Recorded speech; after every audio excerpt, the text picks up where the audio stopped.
चलो ध्यान दो। सबसे पहली बात, कल तक की क्लास में हम लोगों ने कॉन्वेक्स स्फेरिकल सरफेस से रिफ्रैक्शन कैसे होता है, कॉनकेव स्फेरिकल सरफेस से रिफ्रैक्शन कैसे होता है, इस तरह के हमने 4 केसेस देखे। 3 केस हमने कॉन्वेक्स स्फेरिकल सरफेस के देखे, जिसमें कि दो केसेस में ऑब्जेक्ट रेयर मीडियम में रखा था और एक केस में ऑब्जेक्ट डेंसर मीडियम में रखा था। एक केस हमने कॉनकेव सरफेस का देखा, कॉनकेव सरफेस का।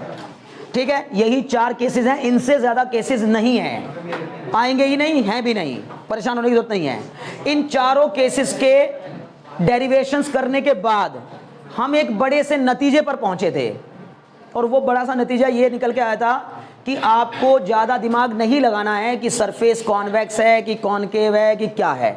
वो तो जैसा कॉन्वेक्स या कॉनकेव जैसा भी होगा उसके हिसाब से उसकी रेडियस ऑफ कर्वेचर खाली डिसाइड करनी है, बाकी चीज़ें तो अपने आप समझ में आ जाती है कि यूवी कैसे लेना है।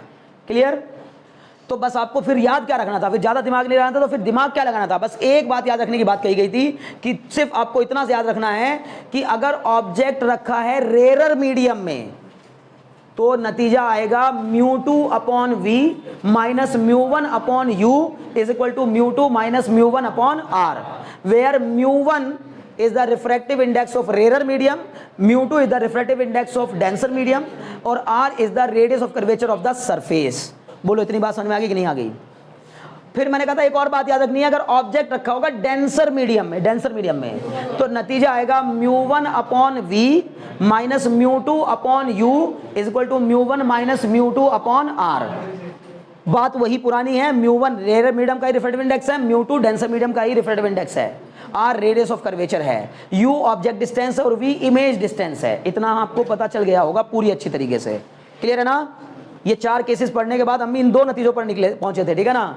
और इनके बाद आज हम लोगों को इंतहाई इंपॉर्टेंट टॉपिक की तरफ जाना है, और वो टॉपिक है क्या? Lens makers formula. ठीक है ना? पेपर में आने के लिए आतुर है, बिल्कुल एकदम, है ना? आतुर मतलब बेचैन। ठीक है ना? बस आप समझ रहे होंगे, ये डेरिवेशन बेचैन है एकदम पेपर में आने के लिए। तो पहले हेडिंग डालिए लेंस मेकर्स फार्मूला। ठीक है ना? Lens makers formula.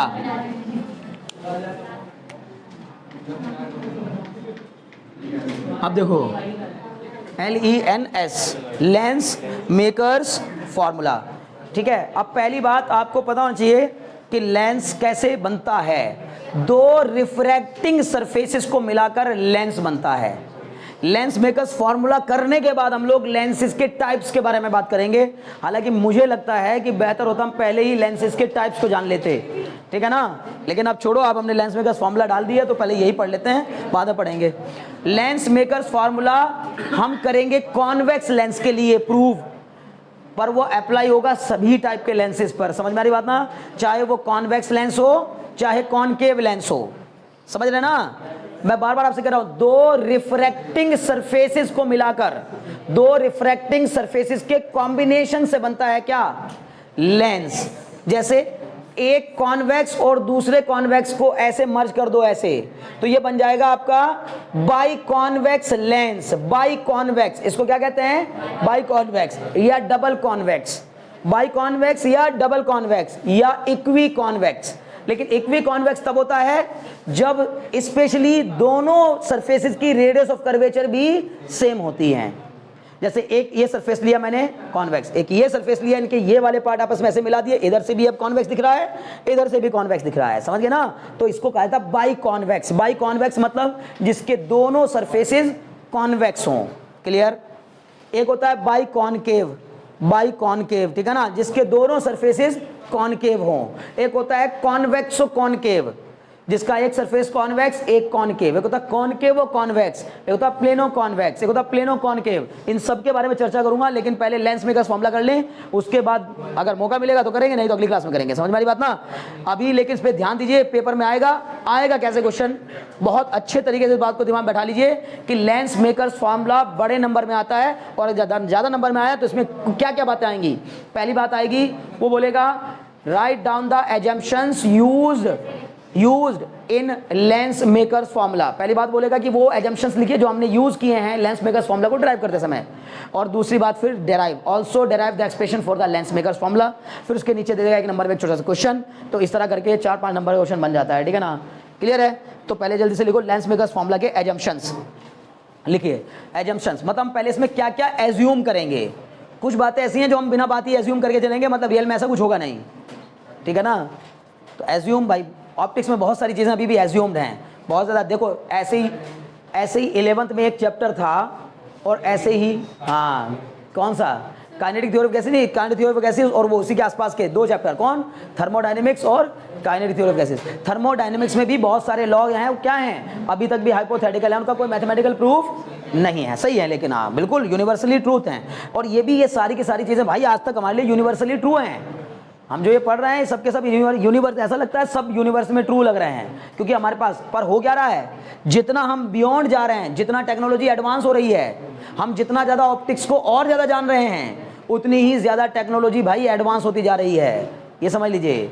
और ये ऑप्टिक्स की वजह से और बाकी और दूसरी चीज़ों की वजह से, इलेक्ट्रॉनिक्स और ऑप्टिक्स दोनों को मिला करके खतरनाक किस्म का कॉम्बिनेशन बन रहा है, ठीक है ना। और उसी खतरनाक किस्म के कॉम्बिनेशन से बहुत सारे लोग हमें डरा भी रहे हैं, लेकिन हम डर नहीं रहे हैं। एक टेरिफिक फ्यूचर का डर एक सताने लगा है लोगों को, कि एक बहुत ही हॉरिबल फ्यूचर आ रहा है हमारी तरफ। एक टेरिफिक, हॉरिबल, जो भी वर्ड यूज कर सकते हो, ठीक है ना। केवल किसकी वजह से, AI की वजह से, ठीक है ना, केवल आर्टिफिशियल इंटेलिजेंस की वजह से। खैर छोड़ो, ठीक है ना। लिखो अब क्या है, एजम्पशन, ठीक है। अच्छा क्या क्या एजम्पशन लेंगे। पहला, द लेंस इज थिन। पहला एजम्पशन है कि लेंस जो होगा वो कैसा होगा, थिन होगा, थिन लेंस होगा। मोटे मोटे लेंसेज की बात नहीं कर रहे हम, बहुत थिन लेंसेज की बात करेंगे, ठीक है ना। ओके, तो क्या लिखा, the lens is thin so that, किस लिए ले रहे हैं, ताकि ऑप्टिकल सेंटर और पोल से नापी गई डिस्टेंसेस में बहुत ज़्यादा डिफरेंस ना आए। इसमें एक नया टर्म और आ जाएगा, ऑप्टिकल सेंटर। पोल कहलाता है सरफेस के ऊपर, तो 2 सरफेसेस हैं, दोनों सरफेसेस के 2 पोल होंगे। अभी बनाऊंगा डायग्राम यहाँ पे, तो बहुत मजे के साथ समझ में आएगा। P1 P2 2 पोल होंगे, उनके बीच में एक लाई करेगा, उसको कहा जाता है ऑप्टिकल सेंटर। बहुत अच्छे। तो क्या लिखा, so that the distance measured from the pole, so that the distance measured from the pole can be taken as, so that the distance measured from the pole can be taken as to be same, taken as to be same as measured from the optical center of the lens, can be taken as the, है ना, can be taken as to be same, हाँ, as to be same, can be taken as to be same as measured from the optical center of the lens। हो गया, पहला assumption इसलिए लिया है, ठीक है ना, as measured from the optical center of the lens, clear, optical center of the lens। second, the aperture of the lens is small, from the optical center of the lens, पहला वाला है ना। दूसरे में लिखिए, the aperture of the lens is small। Aperture मतलब दोनों surfaces के ऊपरी और निचले किनारों के बीच की लेंथ को अपर्चर कहा जाता है, यानी कि एक तरीके से जो लेंस बनेगा उसकी ऊंचाई को आप अपर्चर कह सकते हैं। क्या लिखा, the aperture of the lens is small, aperture of the lens is small. Aperture की spelling APERTURE, aperture of the lens is small. Third, the object is a point object, the object is a point object, the object is a point object situated on the principal axis। Object को कैसे लेंगे, point object लेंगे, जबकि आगे जब चलेंगे तो हम लोग वहाँ पर लाइन ऑब्जेक्ट भी लेने लगेंगे, मतलब हाइट वाले ऑब्जेक्ट भी लेने लगेंगे। जब लेंस के बारे में आगे पढ़ेंगे ना आगे, तो फिर लेंगे। The point, the object is a point object situated on the principal axis. चौथा, लास्ट 4 ये एजम्पशन है, ठीक है ना। चौथा लिखिए, the incident and refracted ray makes small angle, वो हम पहले भी मानते आ रहे हैं, ठीक है ना। The incident and refracted ray, the incident and refracted ray make small angles with the principal axis. Clear. अब जितना प्यार से डायग्राम बनाओगे उतने ही प्यारे प्यारे नंबर मिलेंगे, ठीक है।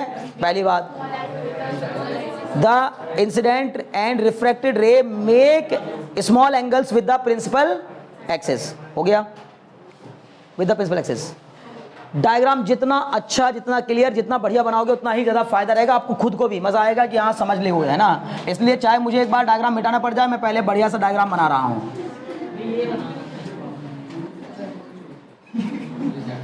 देखो भाई, ये किस टाइप का लेंस है? Convex lens. ये एक कॉन्वेक्स लेंस है, बाई कॉन्वेक्स, दोनों तरफ से कॉन्वेक्स मतलब बाई कॉन्वेक्स लेंस, ठीक है। इस बाई कॉन्वेक्स लेंस की ये क्या है? Principal axis. इस प्रिंसिपल एक्सिस के यहां पर लाई कर रहा है ऑप्टिकल सेंटर। ऑप्टिकल सेंटर को कहते हैं सी, और इस वाले सरफेस का नाम मैंने रख दिया एक्स P1 Y, और इस वाले सरफेस का नाम मैंने रख दिया एक्स P2 Y। बोलो कोई डाउट हो तो? बार बार कह रहा हूं, इस डेरिवेशन को करने से पहले अगर यही डेरिवेशन आप बुक से करने की कोशिश करेंगे बहुत लेंथी चला जाएगा, और इसको करने से पहले अगर हम एक एजम्पशन दिमाग में, एजम्पशन क्या, एक बात बस दिमाग में रख लें, तो ये डेरिवेशन 3 से 4 लाइनों का है सही मायनों में तो, पर तब भी ये 3-4 में होते होते भी अच्छा खासा हम पहुंचा देंगे वहां तक जहां तक हमें मार्क्स चाहिए, ठीक है ना? समझ मेरी बात ना? ओके, तो सुनो, क्या बताओ कौन कौन सी 2 बातें आपको दिमाग में रखनी है? पहली बात दिमाग में रखनी है कि अगर ऑब्जेक्ट रेयर मीडियम में रखा होगा तो क्या फॉर्मूला लगाएंगे, अगर ऑब्जेक्ट डेंसर मीडियम में रखा होगा तो क्या फॉर्मूला लगाएंगे, यही तो है ना? ओके जी, समझ लो। अब तो सबसे पहली बात ध्यान सुनो, ये रखा है यहां पर क्या? ऑब्जेक्ट। XP1Y वाले सरफेस के सामने एक ऑब्जेक्ट रखा हुआ है। ओ भाई अब ध्यान समझ लो, बार बार कह रहा हूं, डायग्राम जिसने समझ लिया उसकी मोस्टली चीजें समझ में आ जाएंगी, ज्यादातर चीजें समझ में आ जाएंगी। क्लियर? सुनो, एक सरफेस है XP1Y, एक सरफेस है XP2Y। सारी डिस्टेंसेस जो भी मेजर की जाएंगी अब की बार वो ऑप्टिकल सेंटर से मेजर की जाएंगी, बट ली कहां से ही जाएंगी? पोल से ली जाएंगी। इसीलिए उसने कहा कि इसको इतना थिन मान लो कि ये P1 P2 के बीच में C बहुत ज्यादा दूरी पे ना हो, बट हमने जानबूझ के इस तरह इतना चौड़ा सा इसलिए बनाया ताकि हम डायग्राम थोड़ा क्लियर बना सकें। क्लियर है? नहीं तो ये थिन, बहुत थिन लेंस है। क्लियर है? ओके, बताओ ध्यान से देखो, अब एक लाइट रे यहां से चली और यहां जाके टकराई। When A light ray incident on, when A light ray incident, और थोड़ा सा यार नीचे ले आते हैं, ठीक है ना? वो तो नहीं तो फंस जाएंगे यार। देखो, एक लाइट रे यहां चली, O से चली एक लाइट रे और जाकर के टकराई कौन से सरफेस पर? XP1Y पर। XP1Y पर जब कोई लाइट रे XP1Y पे टकराएगी तो यहां टकराने पर मैं यहां क्या ड्रॉ करूंगा? नॉर्मल। उस नॉर्मल को बनाने का एक ही रास्ता होता है मेरे पास भाई। अगर तुम इस तरह बात करते रहोगे तो फिर मुझे इस वाले डेरिवेशन को कराने में मजा नहीं आएगा। ये डेरिवेशन कुछ ज्यादा ही अच्छा है, बार बार कह रहा हूं। देखिए ये क्या है मेरा, ये जो मैंने बनाया ये नहीं, ये नॉर्मल है, ये टेंजेंट होगी। देखो ये पॉइंट है ना बच्चे जहां टकरा रही है, और ये हो गया, ये तो हो गई टेंजेंट। अब ये इसके ऊपर मैंने डाला परपेंडिकुलर, और ये परपेंडिकुलर ही नॉर्मल कहलाता है। जहां जाकर के मीट करेगा वो पॉइंट क्या कहलाएगा? बोलो, सेंटर ऑफ कर्वेचर। किसकी सेंटर ऑफ कर्वेचर? XP1Y वाले की, पहले सरफेस की सेंटर ऑफ कर्वेचर। पहले सरफेस का सेंटर ऑफ कर्वेचर क्या कहलाएगा? ये रहा C1। बोलो कोई डाउट दो? बहुत अच्छे, बार बार कह रहा हूं, पहले सरफेस पर जब लाइट टकराई तो पहले ही सरफेस का तो सेंटर ऑफ कर्वेचर लेंगे। बहुत अच्छे, तो ये हो गया सेंटर ऑफ कर्वेचर। क्लियर? अब सुनो, यहां से जब ये अंदर गई, ये कैसा मीडियम है? बोलो, यहां का रिफ्रैक्टिव इंडेक्स μ1 और इस लेंस का रिफ्रैक्टिव इंडेक्स μ2 और यहां का रिफ्रैक्टिव इंडेक्स फिर से μ1, क्योंकि दोनों तरफ का रिफ्रैक्टिव इंडेक्स एक जैसा होगा, क्योंकि वो एयर में रखा हो या कहीं भी रखा हो, मीडियम एक जैसा होगा दोनों तरफ। क्लियर है? बहुत अच्छे। अब बताओ, when a light ray goes from rarer medium to denser medium then it bends towards the normal, होता है ना? बताइए इसका ओरिजिनल पाथ क्या होना चाहिए था? ये होता ना इसका ओरिजिनल पाथ, लेकिन ये अपने इस ओरिजिनल पाथ से क्या हो जाएगी? डेविएट। इस ओरिजिनल पाथ से डेविएट होगी, बार बार कह रहा हूं, और डेविएट होगी तो ये डेविएट होकर के ऐसे आ जाएगी, मान लीजिए। बहुत ध्यान से देखो, बार बार कह रहा हूं, इतना जूम कर करके दिखाना पड़ता है इसको, नहीं तो ये समझ में नहीं आता इतनी जल्दी। देखो अभी क्या बताया मैंने, इसको मैंने नाम दिया O से जहां टकराई है उस पॉइंट को नाम दे दिया क्या? A, और ये जिस जगह पे दोबारा टकराई उस पॉइंट को नाम दे दिया B। नहीं समझे? बताओ, यहां से लेके यहां तक अपने पाथ को डेविएट करेगी क्या? नहीं करेगी, क्योंकि मीडियम सेम है। लेकिन जैसे ही A वाले पॉइंट पे टकराकर अंदर एंटर करेगी तो रेयर मीडियम से डेंसर मीडियम में जाते हुए बैंड टुवर्ड्स द नॉर्मल। जाना चाहिए था इसको ऐसे, ध्यान से देखो, बार बार कह रहा हूं, जाना चाहिए था ऐसे, लेकिन जाएगी ऐसे, बैंड हो जाएगी। और बैंड होकर के ये लाइट रे, अब क्या हुआ, जैसे ये बैंड होकर के आगे जाना चाहती थी, इसके रास्ते में कौन आ गया? दूसरा सरफेस xp2y, उसने कहा मुझसे गुजर के तब बाहर जाओगे। अब तुम यहां से लेके यहां तक एक मीडियम में हो, ये पूरा मान जाओ ये लेंस का ये पूरा का पूरा मीडियम सेम है। इसका मतलब यहां से लेके यहां तक मीडियम सिमिलर होने की वजह से यहां से लेके यहां तक इसके रास्ते में कोई डेविएशन नहीं आएगा। क्लियर? अब क्या होगा, अब लाइट रे डेंसर से रेयरर में जाएगी, लेकिन पहले मैं इसका ओरिजिनल पाथ दिखा देता हूं। कहां जाएगी ये? ठीक है, सुनो, बताओ, अगर यहां पर अगर ये सरफेस ना आता, अगर इसके रास्ते में xp2y ना आता, तो ये कहां जाती? जहां मैंने दिखाया वहां जाती। समझ में आ रही बात ना? यहां जाती। क्लियर है भैया? ये यहां जाकर के टकराती, यहां। क्लियर? और एक लाइट रे जो यहां से निकलेगी वो ऑप्टिकल सेंटर से होते हुए सीधी निकल जाएगी। क्लियर है? अगर ये रास्ते में सरफेस ना आता तो ये रे कहां जाती? यहां जाती। और ये वाली रे कहां जाती? ये यहां जाती। और दोनों जाकर के जहां मीट करेंगी वही पॉइंट क्या बन जाता? Image point. बट ऐसा हो नहीं पाया, पर बनी तो इमेज। हमने कहा पहले वाले सरफेस की इमेज यहां पर बनेगी, जिसको मैंने क्या नाम दे दिया? I1।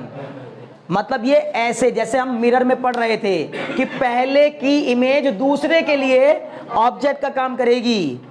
और जब हम कह रहे थे कि भैया ऑब्जेक्ट तो इधर आप दिखा रहे हैं और बीच में तो मिरर आ गया है। हाँ भाई, मिरर आ गया, ऑब्जेक्ट बस वहां दिख रहा है, मतलब हमें वर्चुअली सोचना है। बस हम उसको केवल एहसास कर रहे हैं कि ऑब्जेक्ट वहां रखा है, लेकिन उसके रास्ते में पहले ही मिरर आ गया तो वो वहां तक जाने नहीं देगा। रे को वापस फिर से क्या कर देगा? रिफ्लेक्ट। मिरर में ऐसा कहा था, रिफ्लेक्शन में क्वेश्चन कराए थे, याद है? बहुत अच्छे।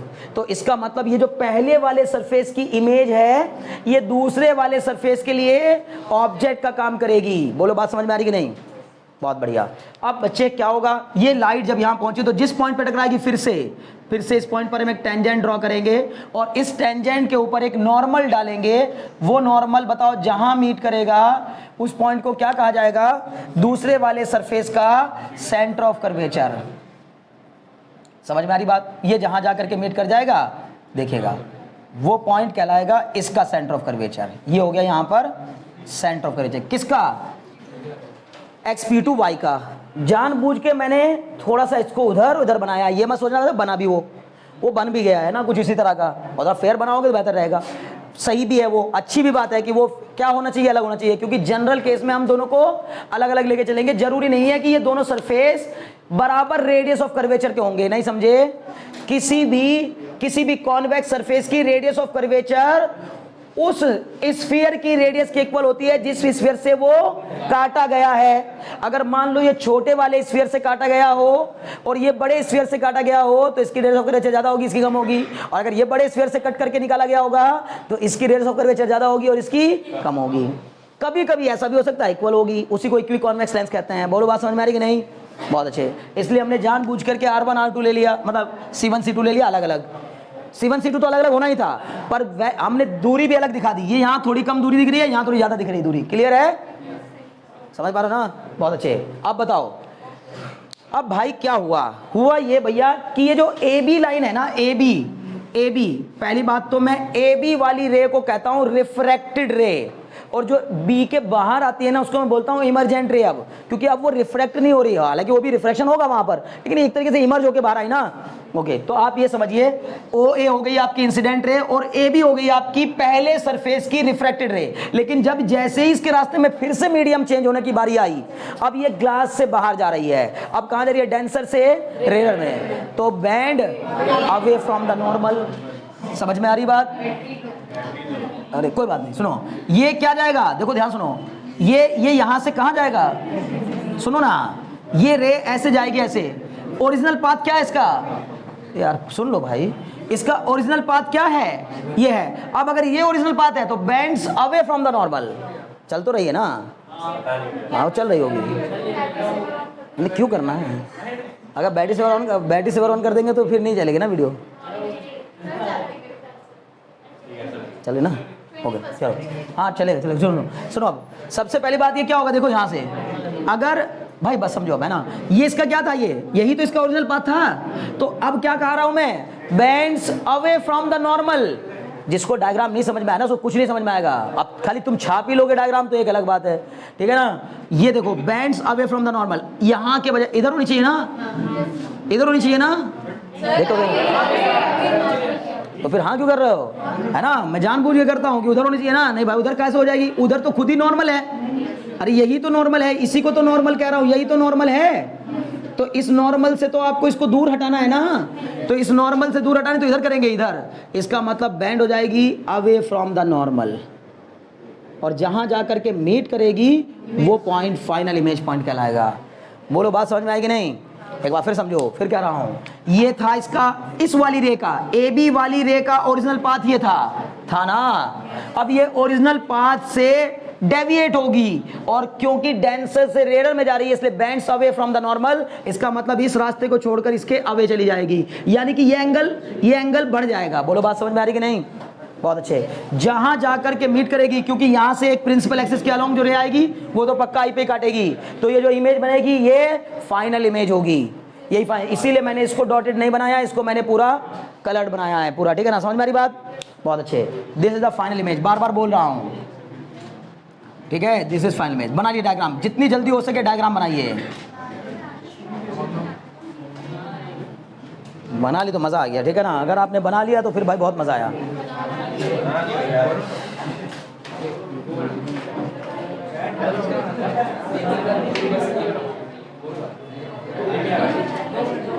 हो गया, सुनो अब। ऑप्टिकल, बस बात नहीं भाई। ऑप्टिकल सेंटर से, यार मान जाओ, ऑप्टिकल सेंटर से ऑब्जेक्ट की डिस्टेंस, ऑप्टिकल सेंटर से ऑब्जेक्ट की डिस्टेंस यू,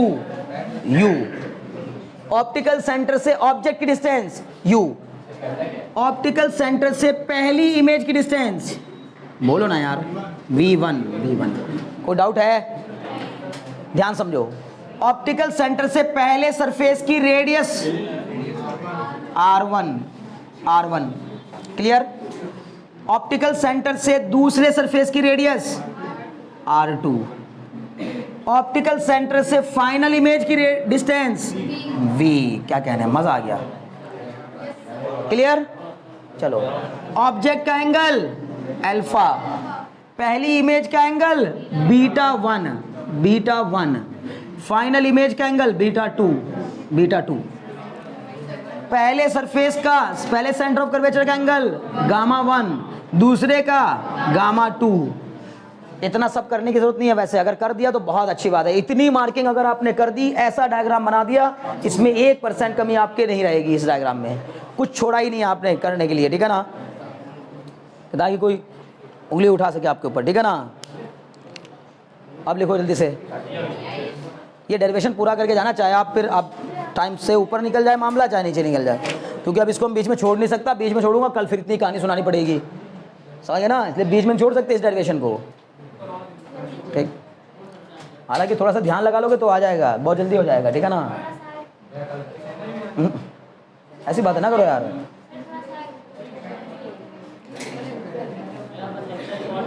हाँ, क्या नहीं हो पाएगा, अरे हो जाएगा 20% बैटरी बहुत होती है, ठीक है ना। जल्दी करो, हो गया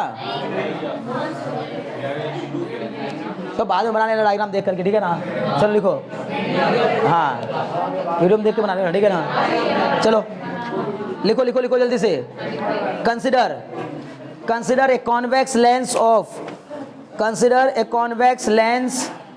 of refractive index μ2। Consider a convex lens of refractive index μ2 is placed in optically rarer medium। मैं इसमें जानबूझ के कोई कमी नहीं छोड़ना चाह रहा, क्योंकि डेरिवेशन पक्का आने के चांस मुझे लग रहे हैं, ठीक है ना। Consider a convex lens of refractive index μ2 is placed in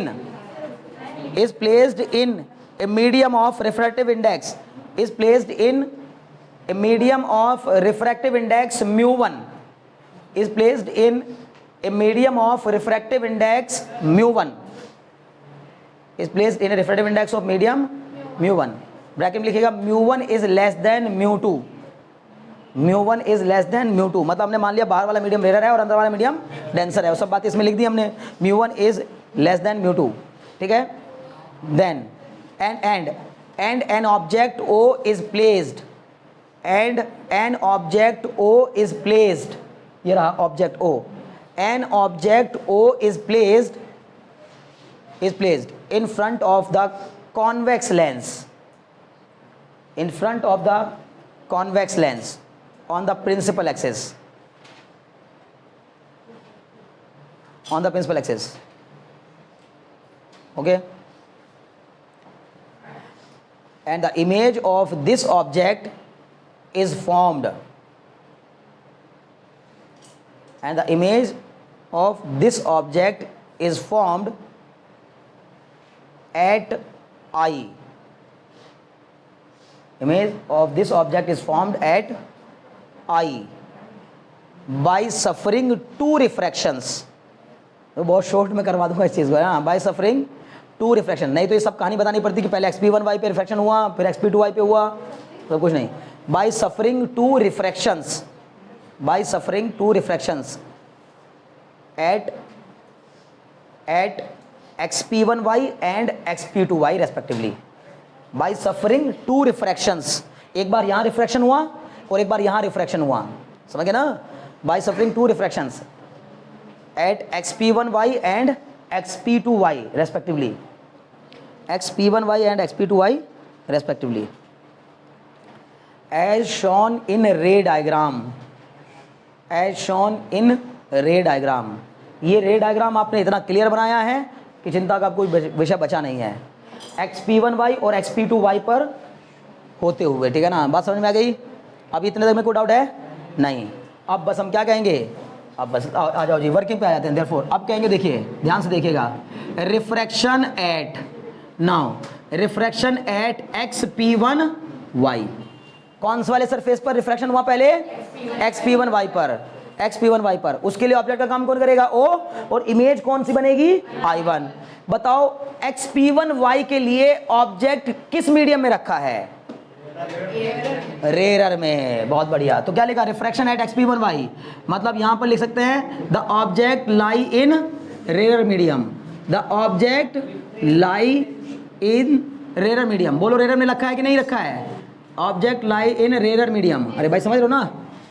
अब बताओ जब ऑब्जेक्ट रेयर मीडियम में लाई करता है तो फॉर्मूला क्या होता है, जब ऑब्जेक्ट रेयर मीडियम में लाई करता है तो फॉर्मूला होता है μ2 upon v minus μ1 upon u equal to μ2 minus μ1 upon r। बोलो होता है कि नहीं, बहुत अच्छे। तो बताओ क्या हो जाएगा, μ2 upon v, μ2 upon v, v क्या होगा इसका, अब इसका v नहीं होगा, पहले वाले सरफेस की इमेज कहां बनी है, I1 पर, I1 पर, I1 की दूरी कितनी है, V1, V नहीं है V1 है। बोलो बात समझ में आ रही कि नहीं, बहुत अच्छे। तो μ2 upon V1, μ2 upon V1 minus μ1 upon U, μ1 upon U। अब आप कहेंगे कि नहीं भैया μ1 अपॉन U नहीं, हाँ μ1 अपॉन U, नहीं समझे क्यों, क्योंकि हम इस डेरिवेशन को करते समय साइन कन्वेंशन यूज नहीं करेंगे। अब दोबारा क्यों नहीं करेंगे, क्योंकि मैंने पहले आपको बताया अगर दो बार आपने साइन कन्वेंशन यूज कर लिया तो फिर न्यूमेरिकल में नहीं करेंगे, या तो यही कर लो तो फिर न्यूमेरिकल में नहीं करेंगे। लेकिन हर एक किताब में न्यूमेरिकल में कराया गया, इसमें नहीं कराया गया तो आप फंस जाओगे, मतलब एक लेंस में हमारा फॉर्मूला ही बदल जाएगा तब, लेकिन वो भी सही होगा, फॉर्मूला गलत नहीं होगा। तब फिर हम क्या करेंगे, उस फॉर्मूले की हेल्प से जब न्यूमेरिकल करेंगे तो उसमें साइन कन्वेंशन यूज नहीं करेंगे, क्योंकि दो बार साइन कन्वेंशन यूज करते हैं, तीसरी बार करते ही नल एंड वॉइड हो जाता है मामला, ठीक है ना, समझ में आ रही बात। तो इसका मतलब मैं इस वाले डेरिवेशन में भी नहीं कर रहा हूं। तो बताओ क्या हो जाएगा, μ1 upon v minus μ2 upon v1 minus μ1 upon u तो u ही है, u is equal to μ2 minus μ1 upon r1। नहीं समझे, होगा कि नहीं होगा, पहले वाले सरफेस की रेडियस ऑफ कर्वेचर लोगे ना, तो μ2 माइनस μ1 अपॉन r फॉर्मूला होता है, पहले सरफेस की रेडियस ऑफ कर्वेचर कितनी है, r1। बोलो तुम्हें कोई डाउट हो तो, बहुत अच्छे। ये बना के पहली इक्वेशन छोड़ दो, देखो कितने कम में हो जाएगा ये। मैं बार बार आपसे कह रहा हूँ, नहीं तो इसी आप बुक में जाके देखोगे बहुत लंबी चौड़ी कहानी बता रखी है उसने, जरूरत नहीं है उसकी, टू द पॉइंट करिए, इतने से काम हो जाएगा, इतने पे नंबर मिलेंगे पूरे पूरे, ठीक है ना, हो गया। अब क्या करेंगे, नाउ यहाँ के बाद लिखेंगे नाउ द रिफ्रैक्टेड रे, चलो ऊपर ही लिख देता हूँ है ना, देखो नाउ द रिफ्रैक्टेड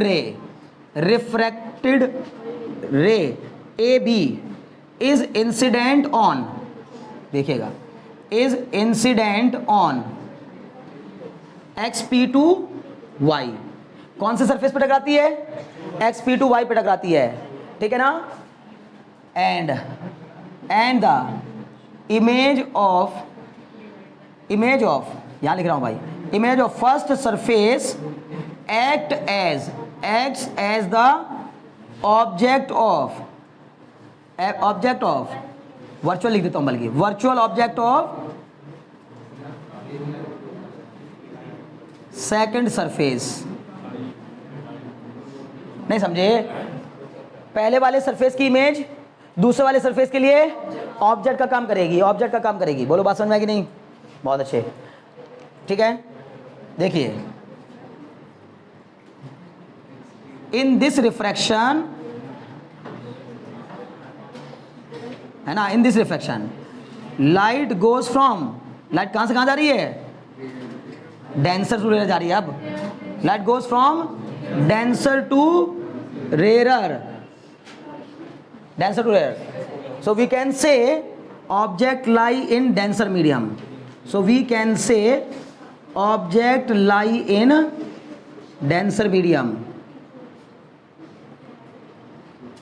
बोलो बात समझ में आ रही है नहीं आ रही है, object lie in denser medium. अगर अब आप कह दें तो मैं डायग्राम को हटा दूं, यार डायग्राम हटाने का मन हो रहा है लेकिन है ना, चलो हटाते नहीं है, ये यहाँ पे समझ में आ रहा है ना, दिख रहा है ना सब, ओके। तो क्या लिख रहा है, इन डेंसर मीडियम, वहाँ भी देखना है ना, ओके चलो। अब देखो ये we can say object lie in denser medium. हम अभी बात सुनो, मैं क्या कहा, जब ये xp2y पे टकराएगी तो है तो ऑब्जेक्ट ये, इसके लिए ऑब्जेक्ट की डिस्टेंस तो ये ली जाएगी, लेकिन माना यही जाएगा कि रे कहाँ से आ रही है, सेकंड वाले सरफेस पे जब आके टकरा रही है तो यहां से आके टकरा रही है, मीनिंग कि डेंसर से रेयर में जा रही है, मतलब कि ऑब्जेक्ट वर्चुअली तो वहां दिख रहा है लेकिन सही मानों में यहां है, तो वर्चुअल ऑब्जेक्ट की डिस्टेंस ली जाती है, लेकिन माना यह जाएगा कि ऑब्जेक्ट कहां लाई कर रहा है, डेंसर मीडियम में। बोलो गुड आउट हो। तो अब दोनों केस लग गए, पहले वाले में लग गया object lies in rare medium, और दूसरे वाले केस पर लग जाएगा object lies in denser medium. अब जब ऑब्जेक्ट लाई करता है डेंसर मीडियम में, है ना, when object lie in denser medium,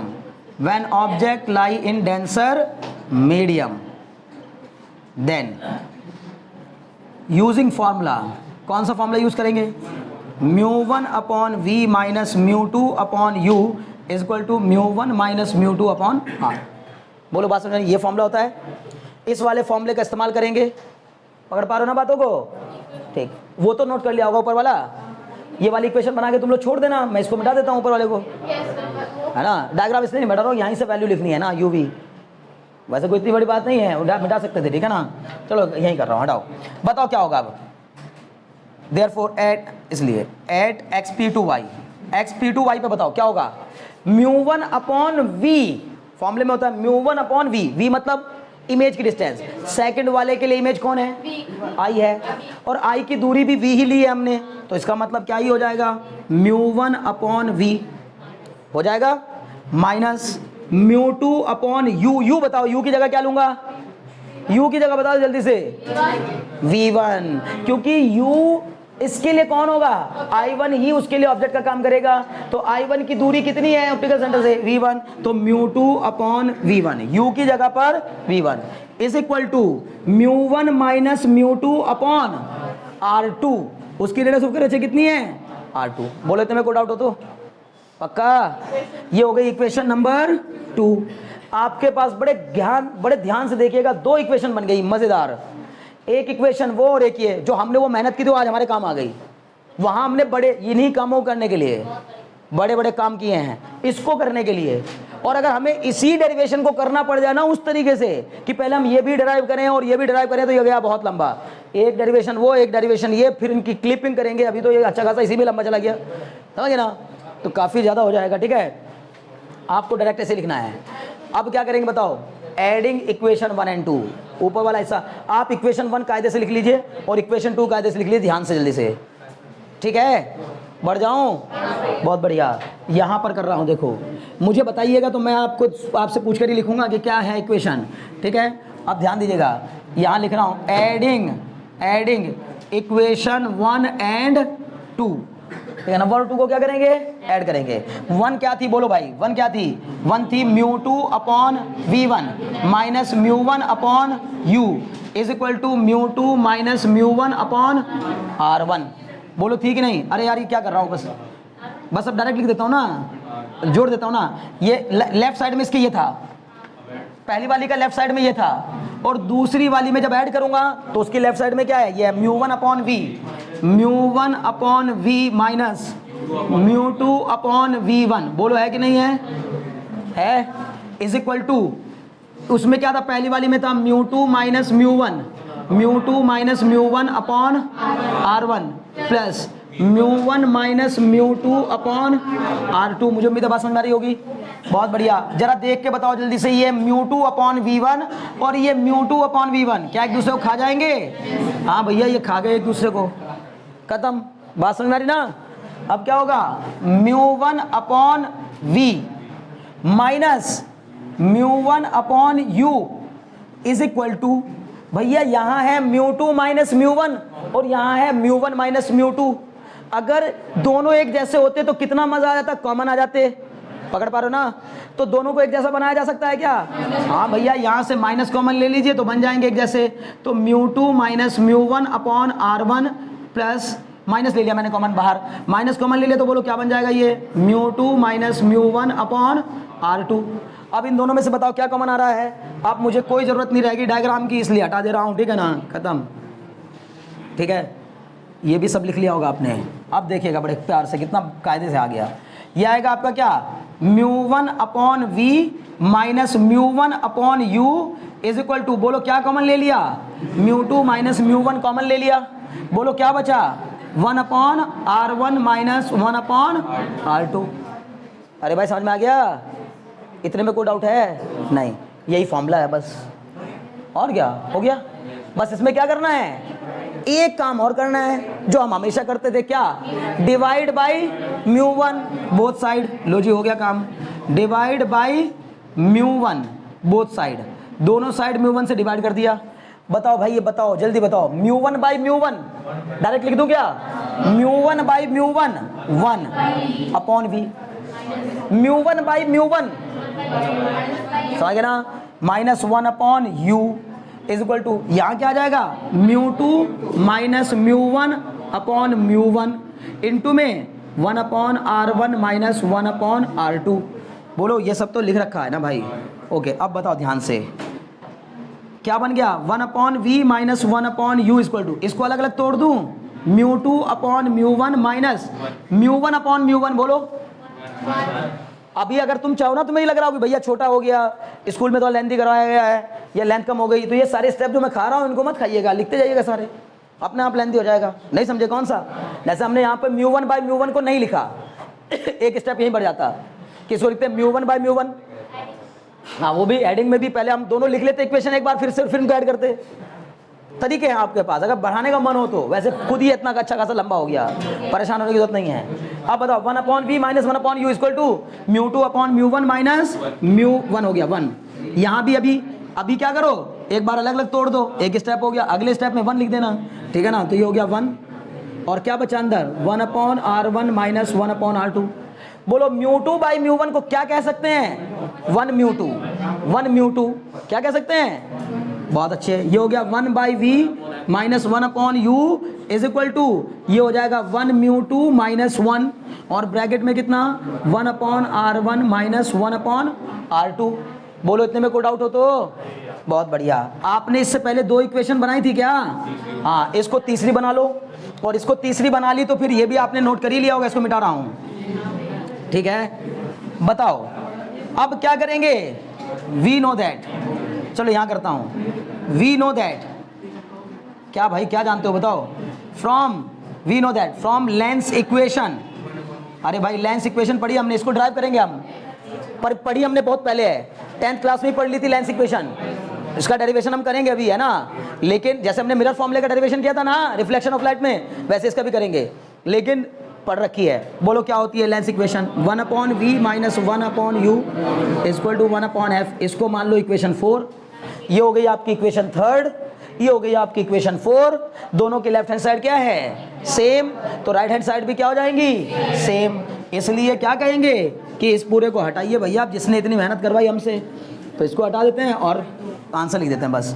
from equation 3rd and 4th we can say 1/f बराबर 1/μ2 माइनस 1 ब्रैकेट में 1/r1 माइनस 1/r2। क्या कह रहे हैं? गजब फॉर्मूला डालो। यही है lens makers formula. 1/f equal to 1/μ2 minus 1 bracket में 1/r1 माइनस 1/r2। ये लेंस मेकर्स फॉर्मूला कहलाता है, ठीक है ना। This formula is known as, note कर लीजिएगा इसको, ठीक है ना। This formula is known as lens makers formula. चलो अब एक बात बता दो बस, और अगर बाहर वाला मीडियम एयर हो, बस इतना कर दो, 1 सेकंड लगेगा और ज़्यादा नहीं टाइम लगेगा।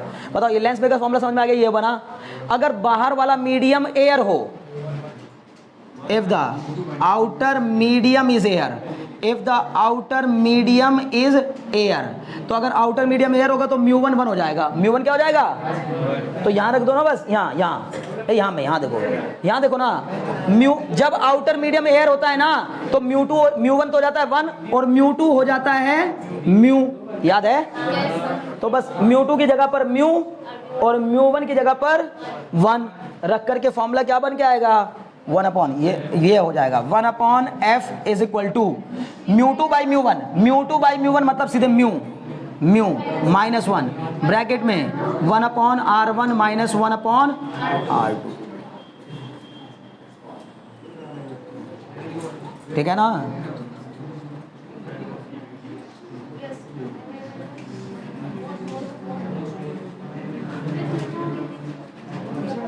चलो जी, ठीक है ना। आज के लिए इतना काफ़ी है। मुझे पूरी उम्मीद है कि आपको ये पूरा डेरिवेशन अच्छे से समझ में आ गया होगा। अगर वाकई में आपको ये डेरिवेशन समझ में आया और आपने इस वीडियो से कुछ भी फ़ायदा उठाया है तो चैनल को सब्सक्राइब करना बिल्कुल ना भूलें, ठीक है ना। Very very thanks for watching, ठीक है।